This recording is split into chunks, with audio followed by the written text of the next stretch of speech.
Mientras Cuba es un desastre, el títere castrista Díaz-Canel pontifica sobre cómo arreglar el mundo. ¿Cómo están, amigos? Bienvenidos a Noticias Importantes. Comenzamos. El títere castrista Díaz-Canel pontificó sobre cómo arreglar el mundo mientras Cuba es un desastre durante un encuentro con una veintena de comunicadores extranjeros aliados en un intento de reeditar la Operación Verdad de 1959. La puesta en escena, que transcurrió en la Casa de las Américas y del Palacio de la Revolución, confirmó el miedo de la dictadura más antigua de Occidente a la prensa y a los youtubers cubanos libres y el fracaso de sus plataformas de mentiras y medias verdades.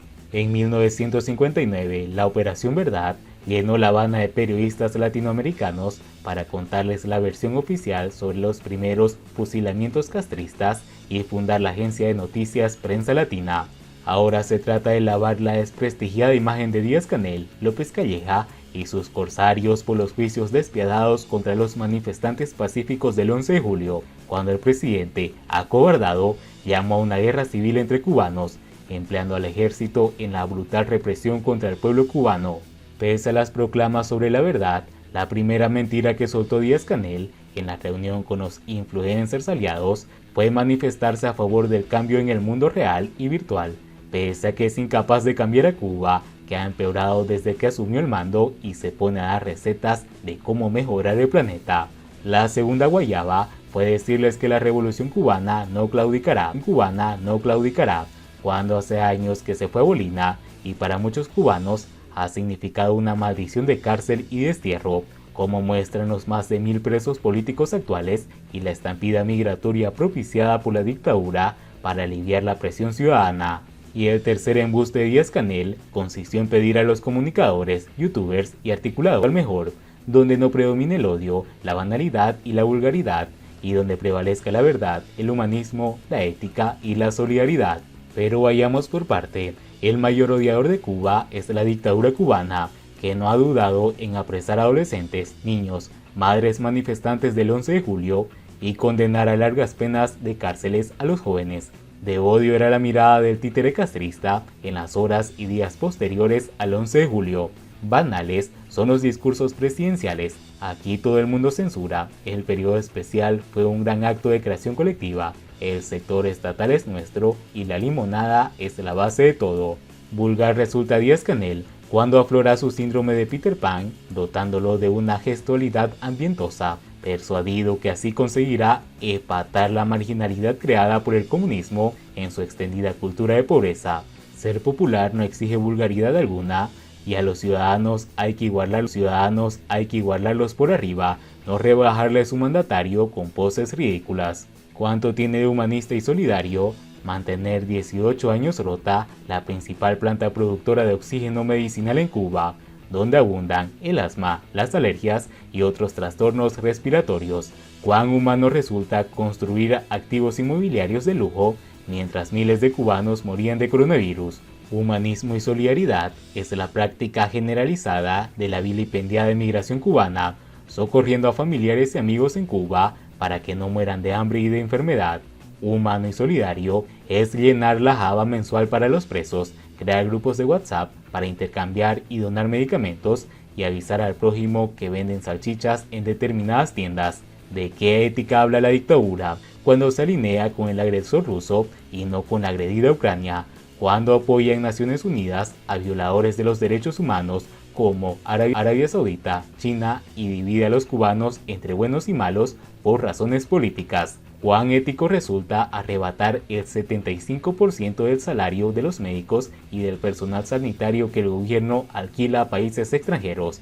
¿Dónde radica el humanismo, la ética y la solidaridad en jinetear las remesas familiares y las recargas de Texas y explotar a los emigrados con tarifas consulares de atraco? ¿Qué ética habita en el doble discurso de acusar a Estados Unidos de un bloqueo económico y de 243 sanciones, siendo notable importador de alimentos made in USA? Obviamente, el gobierno cubano no estuvo en la pantomima de la Operación Verdad. La compañera Graciela Ramírez, jefa de la corresponsalía de la revista Resumen Latinoamericano, se puso lírica y abordó el secuestro virtual de la verdad amordazada, una práctica habitual de la dictadura cubana, pero su momento de gloria llegó con una errónea alusión Aides de Santa María, cuyo espíritu, aseguró, está en la Casa de las Américas junto a los de Fidel Castro y Ernesto Guevara. Espiritismo es una práctica frecuente en el tardocastrismo, pero si una jefa de corresponsalía pretende secuestrar brutalmente las causas del suicidio de la fundadora de la Casa de las Américas, mejor que se dedique a leer y estudiar la revolución castrista antes de lanzar soflamas de verdad amordazada. El estudiante mexicano Jerónimo Zarco, orgulloso joven comunista, puso malo el dado a los mentirosos habituales, pidiendo que el debate se ampliase más hacia las naciones hermanas y oprimidas que constituyen Latinoamérica, quizás pensando en su natal México, donde han sido asesinados 55 periodistas en los últimos 5 años y 3 meses, y cuando López Obrador visitará próximamente a Cuba. El toque folclórico lo puso un participante árabe no identificado en la crónica de la prensa estatal, que solo lo citó como representante del canal satélite Al Mayadén, y soltó estas perlas: escuchar a los martianos hablar, transportar a los oyentes a otro mundo, veo a Marty con nosotros, pobre muchacho. Brilló por su ausencia, al menos para la prensa más mentirosa del mundo, el compañero Israel Sánchez, que empieza a correr el riesgo de pasar de joven promesa a vieja gloria sin consagrarse como ministro, pero los caminos de la dictadura resultan inescrutables, incluso para insomnes y guerreras pupilas. Mientras que la periodista española Ana Hurtado dice que el socialismo de Cuba es lo que yo creo. Fidel me cambió el pensamiento y me enamoré de la revolución cubana, dijo la periodista reconocida defensora de la dictadura cubana. La periodista española Ana Hurtado, defensora del régimen de La Habana, declaró en el programa oficialista Mesa Redonda que su modelo político predilecto era el de la isla y que aquellos que se manifiestan en contra de la nación no son más que mercenarios y delincuentes. Hurtado aseguró que su enamoramiento con Cuba surgió después de escuchar un discurso del dictador Fidel Castro en la ONU. En ese entonces, ella era estudiante universitaria en España. Fidel me cambió el pensamiento y me enamoré de la revolución cubana. Vengo de una familia socialista, pero el socialismo de Cuba es en el que yo creo. Hurtado, una activista del régimen cubano en el país europeo, como ella misma se califica, asegura que en España están intentando lavar la cara de la contrarrevolución. La imagen de la contrarrevolución en Miami está por los suelos porque han descubierto que son unos mafiosos y delincuentes. Pero ¿qué opinan sobre esta periodista las personas que están en España? Por favor, escríbanos en los comentarios. Y bien amigos, así vamos terminando las noticias importantes del día de hoy.